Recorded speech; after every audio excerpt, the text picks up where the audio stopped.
Hello guys, welcome to homework number 11. Let me draw my boundaries so I can know where you guys can see up to. So you guys can see up to this point, okay, good. So homework 11. So I'll try to make sure when I finish sharing the problem, I stop sharing so you guys can see what I'm doing. So this is the first problem in homework 11. I'm going to try to make this bigger. So it says the drawing shows 3 containers filled to the same height with the same fluid, in which water, if any, is the pressure at the bottom greatest. So in which container, if any, is the pressure greatest?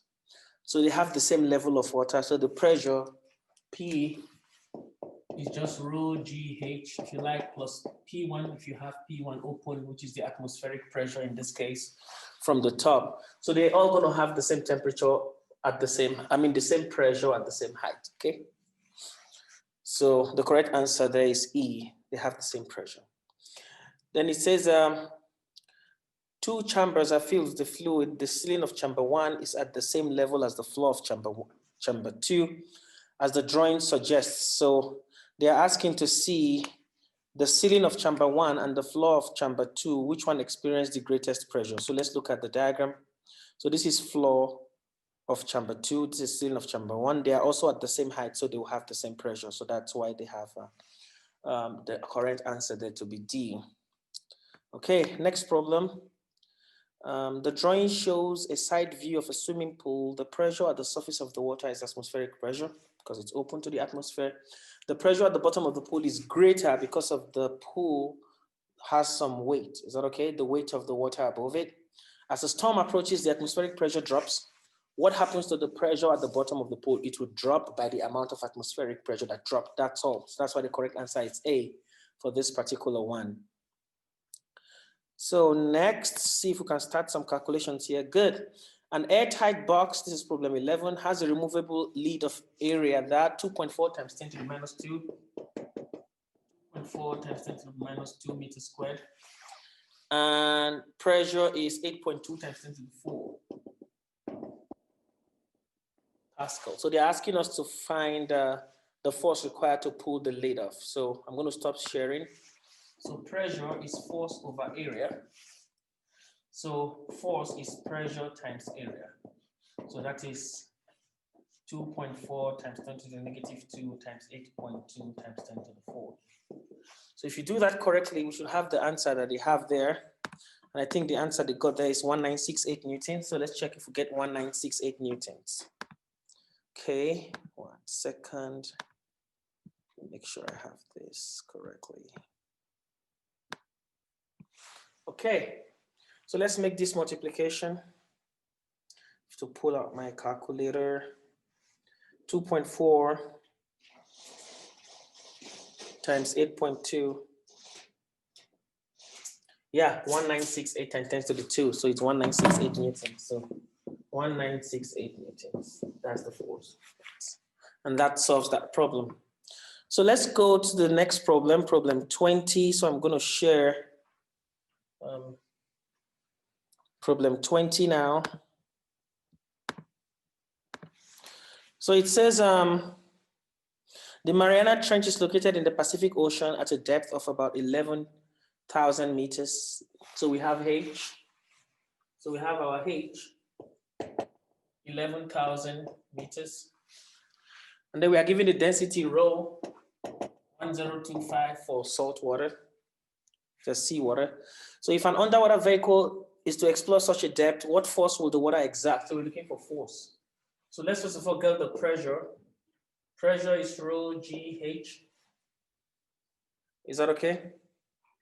Rho GH is our pressure, which is 1025 times 9.8 times 11,000. So let's see what that gives us. Really quick.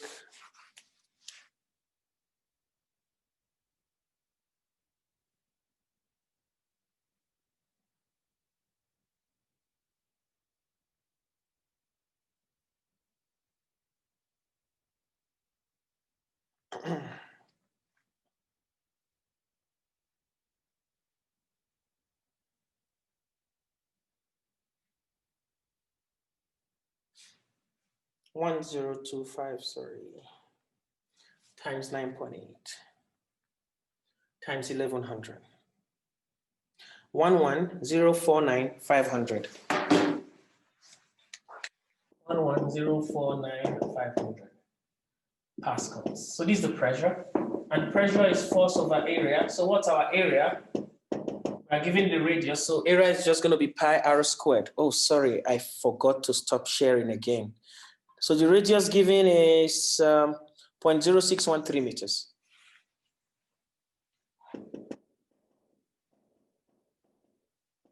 So I'll start over again. We're given the height, the density. I calculate the pressure as rho GH. Density times G, 9.8 times height. From there, I get this Pascal. The force over area is the Pascal, the pressure. So area is pi r squared. I'm giving the radius to be 0.0613. Let me make sure of that. 0.0613 meters. So I square 0.0613 times pi, that is my area. I put it here. So I can now get the force as pressure times area. So I just got my pressure to be 11049,500 times 3.142, that's pi, times 0.0613 squared. So I do this, and that should give me the correct answer for the force. So the answer they got here is 130,563.8 Newton. So let's see if we'll get that.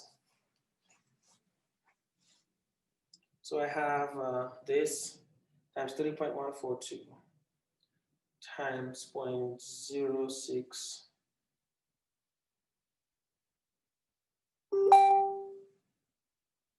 times 0.0613 squared.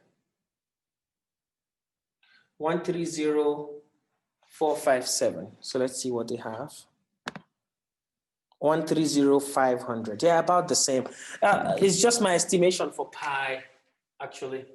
So this is 130,457.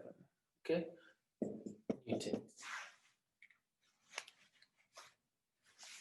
130,457. Yeah. Okay. He said for comparison,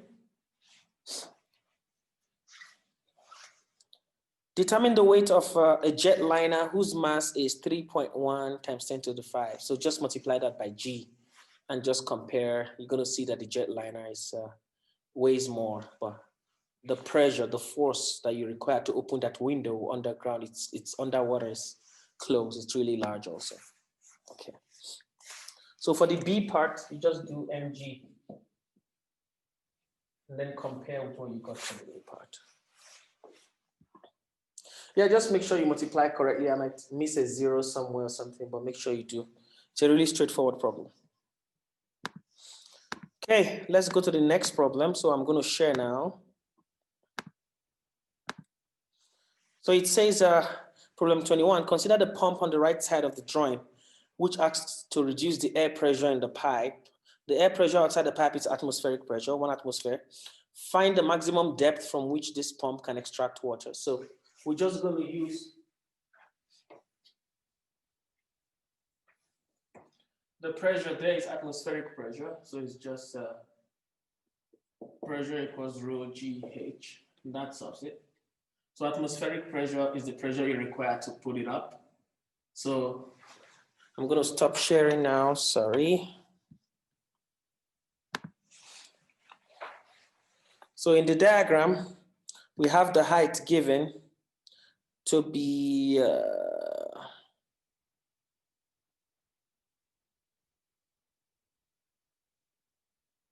we are asked to find the height, sorry. So we're going to use density of water, which is about 1,000 kilogram per meter cube. So pressure is atmospheric pressure, 1.013 times 10 to the 5 Pascal. And rho is 1,000 kilogram per meter cube for pure water. So we're looking for H. pressure over rho G. So 1.013 times 10 to the 5 divided by rho 1000 times 9.8. So that should give us the answer. And the answer they got here, it's 10.34 meters. So let's see if we get 10.34 meters.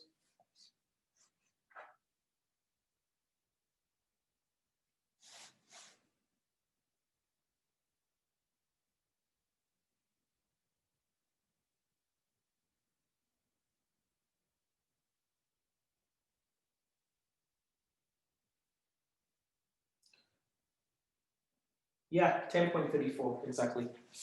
10.34 meters. So that's what I got. Your values might be different, just watch out for that carefully. So I'm going to share the next problem. The next problem says the main line enters a house on the first floor. The line has a gauge pressure of 2.01 times 10 to the 5 Pascal. So that's going to be our gauge pressure 2. And then a faucet on the second floor, 4.0 meters above the first floor, is turned off. So that's going to be our gauge pressure 1. What is the gauge pressure at this faucet? So we're looking for gauge pressure 1. So we know that gauge pressure 2, let me take out my values first. 2.01 times 10 to the 5 is my P2. And my height is 4 meters. So let me stop sharing. So I'm looking for P1. So I know P2 equals P1 plus rho GH. So P1 equals P2 minus rho GH. And that's something. So P2 is 2.01 times 10 to the 5 minus rho. That's water. 1000 times 9.8. H is 4. Okay, and that solves this problem. So let's put the numbers in and see what we get. So this will give me 2.01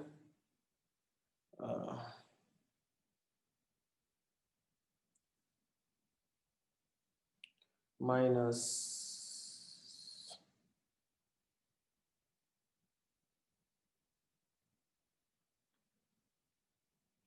161,800. 161,800 Pascal. So let's check the answer correctly. See if that's what they got. 161,800. So I'm going to share. Yeah, 161,800. So the question B says, how high could the faucet be before no water would flow from it, even if the faucet were open? So it means we're going to have the other pressure now to be 0. Is that okay? So even if the pressure was open, if the faucet was open and we don't want no water to flow from it, so it means now that we're going to have our gauge pressure 1 to be 0. So we're going to have H from here. So I'm going to cancel. Let me stop sharing. So we're looking for H from here. H equals P2 minus P1 over rho G. So P1 goes to 0 for this problem. So it just becomes P2 over rho G. Okay, P2 over rho G. So we've already gotten our P2. So just put the P2 here, divided by rho G, 161,800 divided by 1000 times 9.8. So let's do that. 161,800.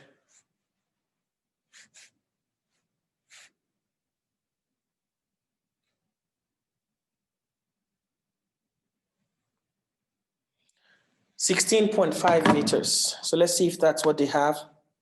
1 second.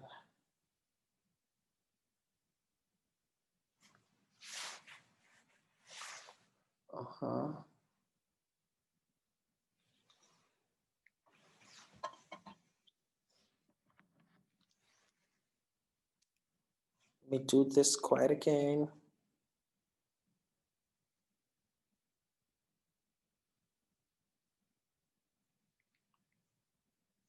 Yeah, okay.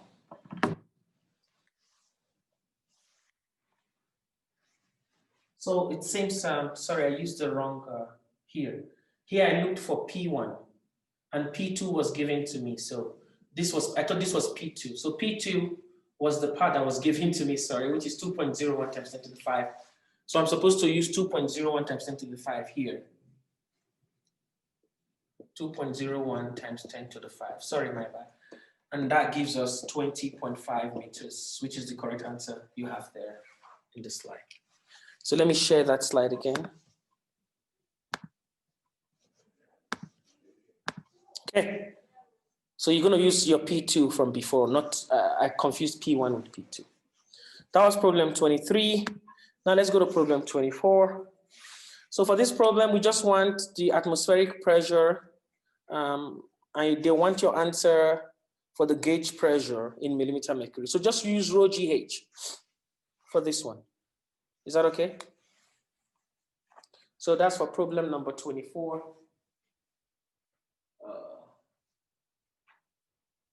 Let me see here. Where is my eraser?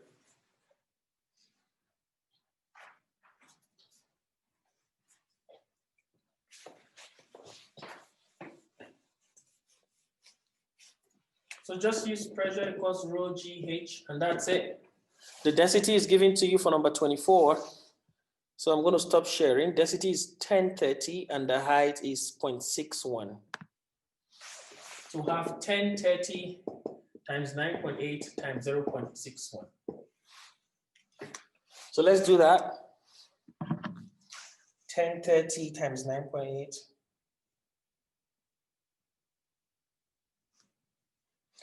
That gives us our answer in Pascal, 6157.34.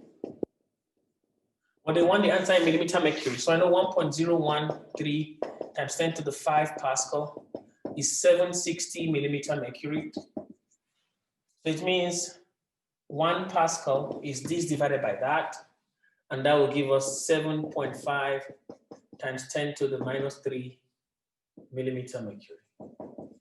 So now multiply this by this Pascal to get your answer in millimeter mercury. So our pressure becomes 6157.34 times 7.5 times 10 to the power negative 3 in millimeter mercury. Okay? So let's do that and see what we get.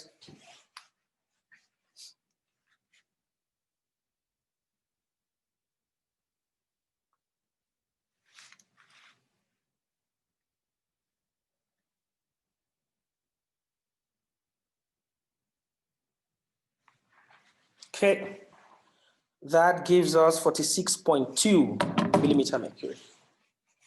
And I think that's the correct answer we have there. 46.2 millimeters mercury. Okay, I'm going to share now for the next problem.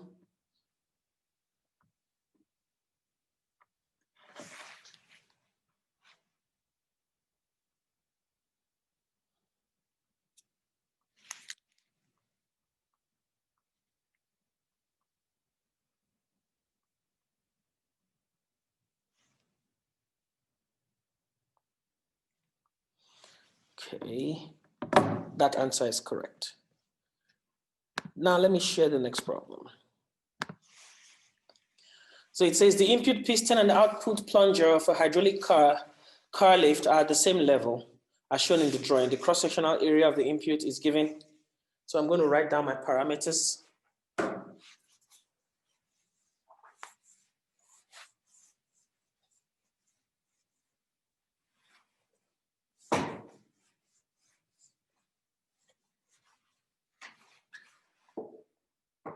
So I have A input given to me as 12 centimeters squared. And output plunger has an area. A output is 1200 centimeters squared. The force applied to the input piston, F input, is 160 Newton. They are looking for F output. So we know, so this is a simple problem. The answer there is 16,000. So let's see if we can get 16,000. So we know F input over A input is pressure input. F output over A output is pressure output. So for this, pressure input has to be pressure output. So Fi over Ai must equals Fo over Ao. So you're looking for Fo. FIAO over AI. So FIAO over AI, 16 times 1200 divided by 12. Is that okay? 160, I mean, sorry, 160. 160 times 1200 divided by 12, and that gives us 16,000 as expected. And that's the correct answer right there. Okay, next problem. So I'm going to share for us to view the next problem. So it says focus on concept question 08. Two objects A and B have the same volume and are completely submerged in a liquid. Although A is deeper than B, which object, if either, experiences the greater buoyant force? It doesn't matter how deep you are. Once you are totally immersed, you have the same buoyant force. You only have a different buoyant force if only part of you is immersed and not total.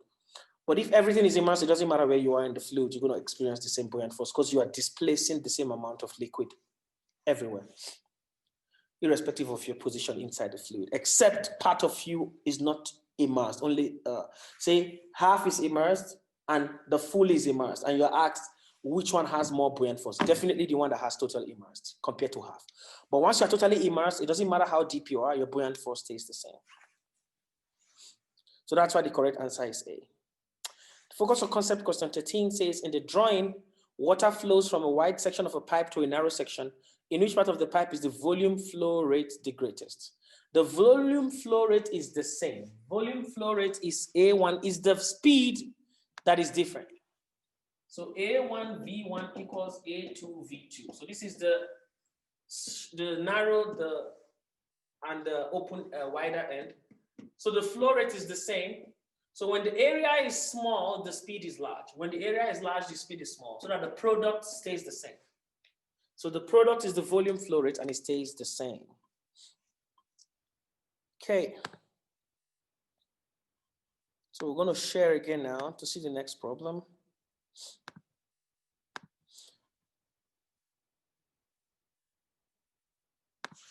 Okay, and it says blood flows through a cross-sectional area. So we have radius 2 to be 2 millimeters, V2 0.4 meters per second squared.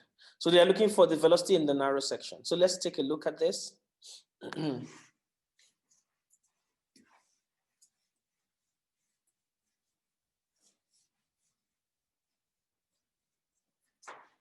So A1 is 2 millimeters squared.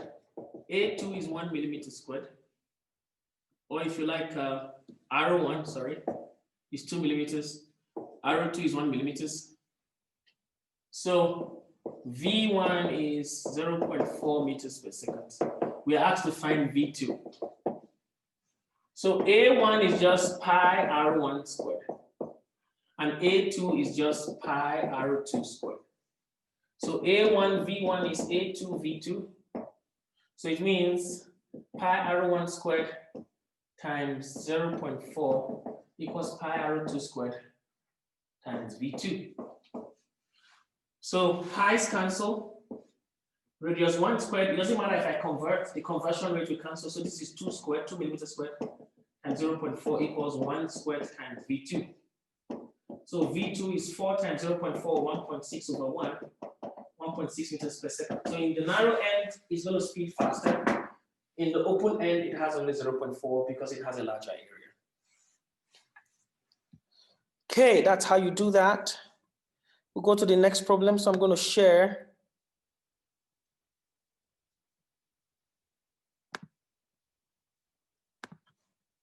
So the next problem says water flows from a wide section of a pipe to a narrow section. In which part of the pipe is the water speed the greatest? Of course, the narrow section. Of course, the narrow section is the correct answer there. The next one says water is flowing down through the pipe as shown. Point A is at the higher elevation while B and C are at the same elevation. So the higher elevation will definitely have lower pressure compared to the lower elevation because pressure increases with depth and decreases with height. So definitely A is going to have the least pressure here. But for B and C, the open end, the wider end has more pressure than the shorter end, even if the shorter end has more speed. So we have more pressure in C than in B because C has a wider cross-section compared to B.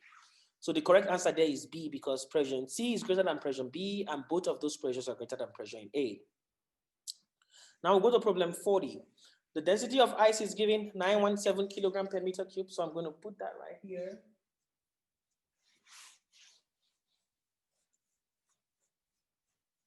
So we have a polar bear on ice. So raw ice is 917 kilogram per meter cube. Density of seawater, raw water, 1025 kilogram per meter cube. A swimming polar bear climbs on a piece of floating ice that has a volume of 4.9. So volume of ice is 4.98 meters cubed. What is the weight of the heaviest bear that the ice can support without sinking completely beneath the water? So we want the ice to hold the bear. Is that okay? Good. So we're given the volume of the ice. So we know, I'm going to stop sharing now and solve the problem. So let me write my answer in the corner first. The answer they got is 5270.83 meters. So let me stop sharing and solve the problem. Okay. So now, here, weight of ice plus weight of beer equals buoyant force. It has to support the ice and the beer for the buoyant force to hold them, for them to, both of them to float. Is that okay? Now they're asking for weight of beer. Weight of beer will now be buoyant force minus weight of ice. But buoyant force is the volume of fluid displaced. The only thing inside there is the ice. The beer is not inside. So it's going to be mass of ice, G, minus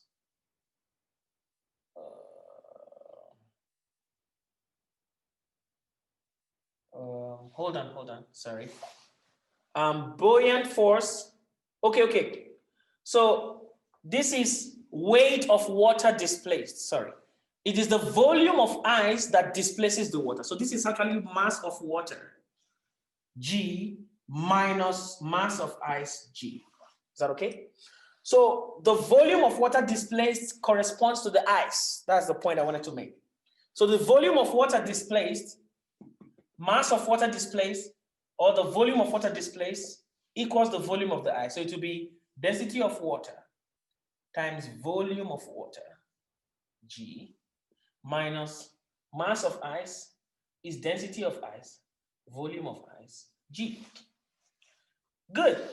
Density of water is given 1025 times volume of water displaced is the same as volume of ice now. 4.98 minus density of ice, 917, volume of ice, 4.98. Then all this multiplying G, 9.8. So that's what we have. So let's do this and see if we get 5770.83. So I have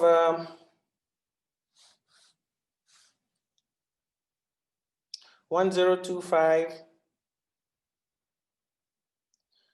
minus 917 equals that, times 4.98 times 9.8. 5270.83, exactly. Exactly what you have there. So this is 9.8 G outside there. So that's how you solve that problem to get the weight of the bear. So let's share screen for the next problem.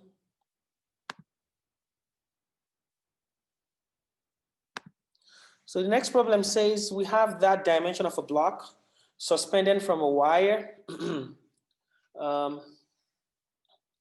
What buoyant force acts on the block? So it's completely underwater. Is that okay? So the buoyant force is just going to be the volume, the weight of the volume of water displaced. Is that okay? So we have the volume of the block. So the volume of the block is still going to be the volume of water displaced. Multiply that by density of water, volume of water displaced times G, that's going to be the buoyant force. So let's do that quickly. So let me write down my parameters first.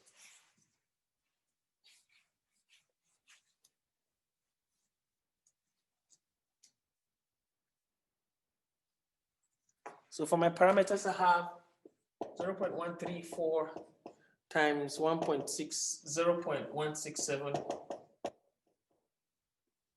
times 0.361. Okay, and the answer they got is 79.2 newtons for the buoyant force. So now let's solve the problem.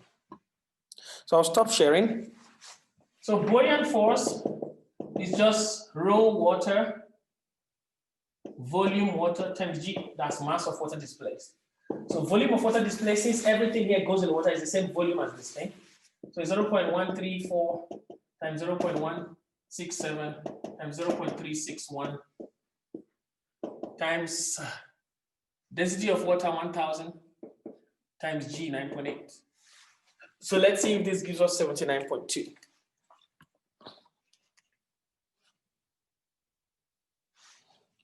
Point 134 times 0.167 times 0.361 times 9.8 times 1000.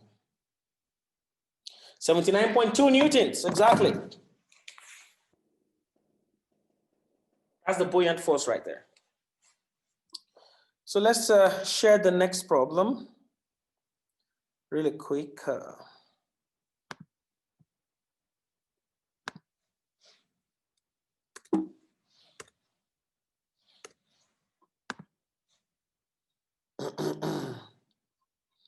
One second.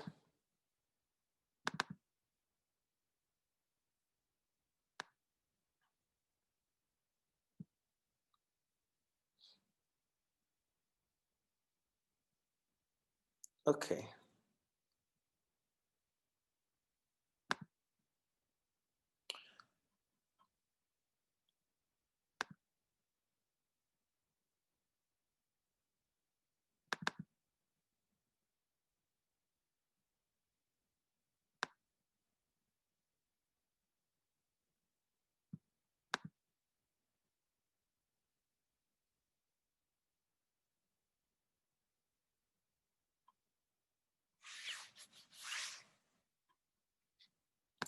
Sorry, I'm trying to, okay, I got it.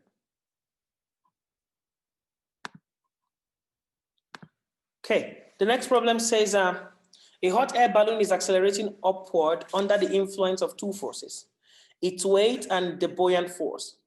For simplicity, consider the weight to be only that of the hot air within the balloon, thus ignoring the balloon fabric and the basket. So the hot air inside the balloon has a density of that. So I'm going to write my parameters here. Density of hot equals 0.88 kilogram per meter cube. And density of cool air outside is 1.29 kilogram per meter cube. So we are asked to find the acceleration of the rising balloon.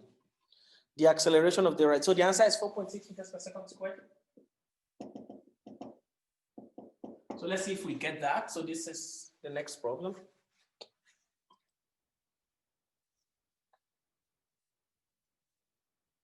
So let me stop sharing and let's solve this problem, okay? Let's solve this problem.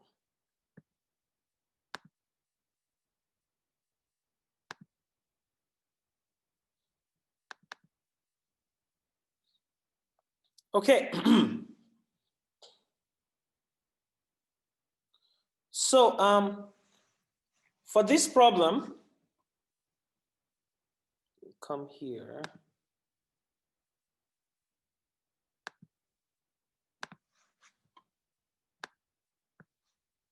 We're going to have that the buoyant force, because the balloon, is that okay, is going upward. So the buoyant force is going down. The weight is going down, sorry, in the air. The balloon buoyant force is going up.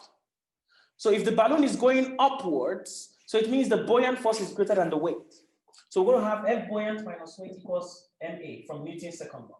So it's MAY along the y-axis. So buoyant force minus weight is my net force equals MAY upwards. Okay? So it means A equals F buoyant minus weight over mass. So what is the buoyant force? the weight of the fluid displaced. So the fluid displaced is the cooler air. So rho of cold air times density of cold air, volume of cold air times G minus the weight of the balloon is density of the balloon, which is the hot air inside. Is that okay? Rho of hot air times volume of the balloon times G again. So this is the volume and this is G. So it displaces, the balloon displaces an equal volume outside. This is the volume of the balloon itself over the mass of the balloon is the same, rho of hot times volume. So volume we cancel all through. So the acceleration just becomes rho of cold minus rho of hot times G all over rho hot. And that's it. So rho cold is 1.29 minus 0.88 times 9.8 over 0.88. And that solves the problem. So let's do that and see if we get the answer they have there. 1.29 minus 0.88 divided by 0.88 times 9.8. 4.6 meters per second squared, exactly.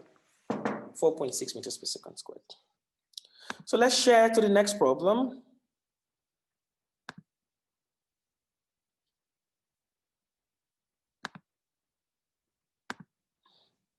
And the next problem says,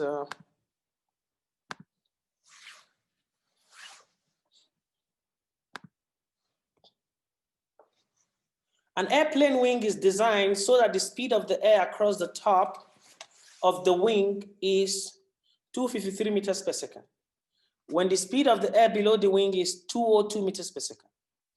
The density of the air is that. What is the lifting force? So let me write this down. So we have V2, 253 meters per second, V1, 202 meters per second, if you like. So I'll do that here.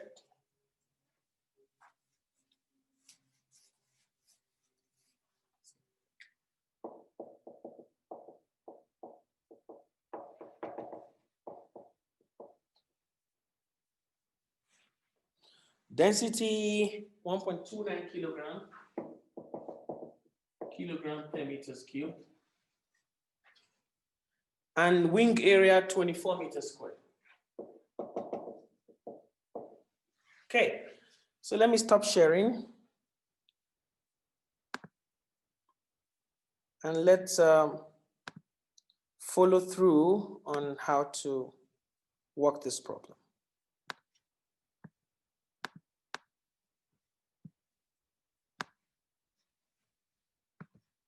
Just 1 second.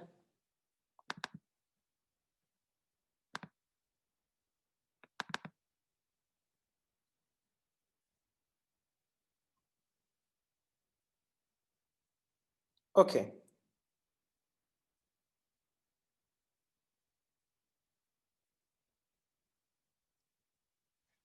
So for this problem,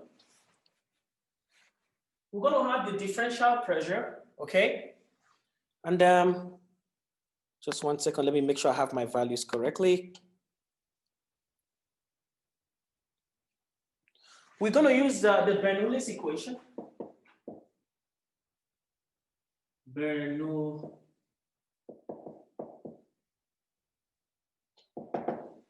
Don't know if I'm spelling that right. B-E-R-N-O-U. Okay.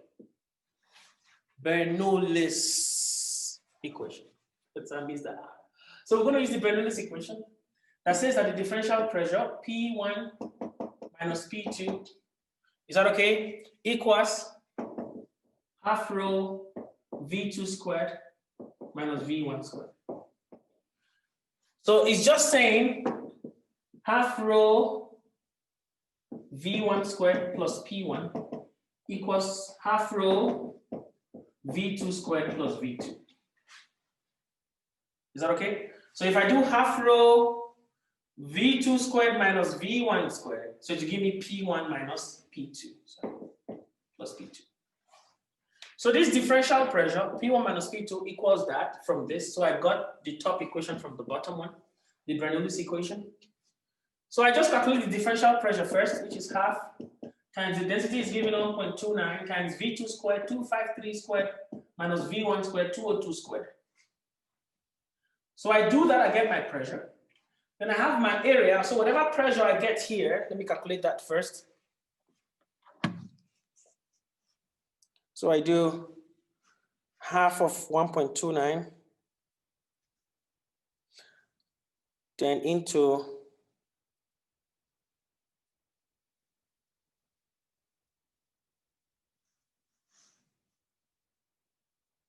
times 253 squared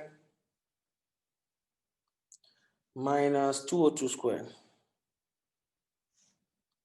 So I get that as my pressure, 14,967.225.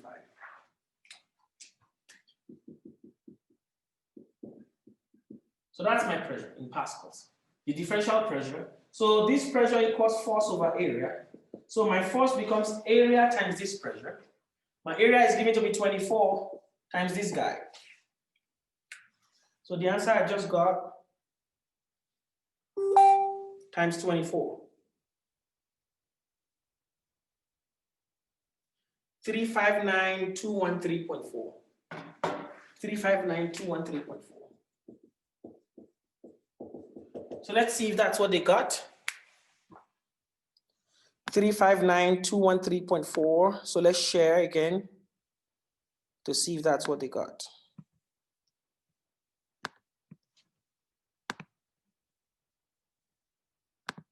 It's my presentation app. Okay. 359,213.4 exactly. Exactly what they got. Okay, now the last problem right here. Let's hear what the last problem says. So I'm going to wipe off this side.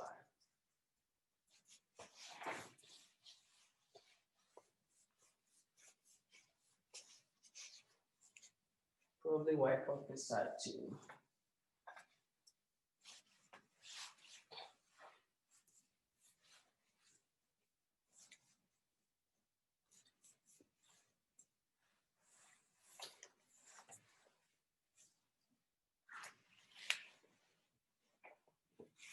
So the last problem says the aorta carries blood away from the heart at a speed of about 44 centimeters per second. 44 centimeters per second. And has a radius 1.1 centimeters. The aorta branches eventually into a large number of tiny capillaries that distribute the blood to the various body organs. In a capillary, the blood speed is approximately 0.070 centimeters per second. V cap.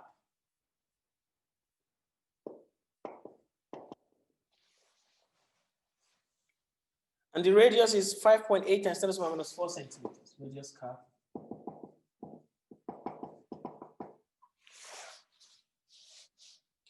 Treat the blood as an incompressible fluid and use this data to determine the approximate number of capillaries in the human body. So they want us to find or get the number of capillaries in the human body. So I'm going to stop sharing at the moment for now, just at this part. Okay, now guys, so to solve this problem, to find the number of capillaries, we have the total area. So we have the area of all the little capillaries that are in here. So the aorta comes into these capillaries. So we call this one big A and the one of each small capillary small a. So it's going to be A of all the capillaries divided by A of a single capillary. Is that okay? That'll be the number of capillaries that we have. So this is the one that branches to the aorta. So A aorta V aorta equals A capillary V capillary. Is that okay? So from here we can find A capillary on top. So A capillary is just A aorta V aorta over V capillary. Is that okay? Over V capillary. Now, using this, is that okay? A outer, V outer, or V capillary. We're going to put this back into this equation. So our N becomes, okay, A capillary, which is A outer, V outer over V capillary, divided by, that's times 1 over A capillary. Is that okay? Which is the small capillary one that we have there. Okay, good. So if we simplify this, A outer is just pi R outer squared V outer over A capillary is just pi R capillary squared V capillary. Is that okay? So the pi's cancel, and all we just have is V outer R outer squared over V capillary R capillary squared. And that's just the answer that you have there. So V outer 44 R outer squared 1.1 squared over R capillary 5.8 times 10 to the power -4 squared times V capillary 0.07. Okay. Okay. So the 0.07, let's make sure that should be in centimeters per second. Yes, 0. So they are all the same unit, so I can equate them. So let's do this and see the answer that we get. So we'll have, I'll take my calculator.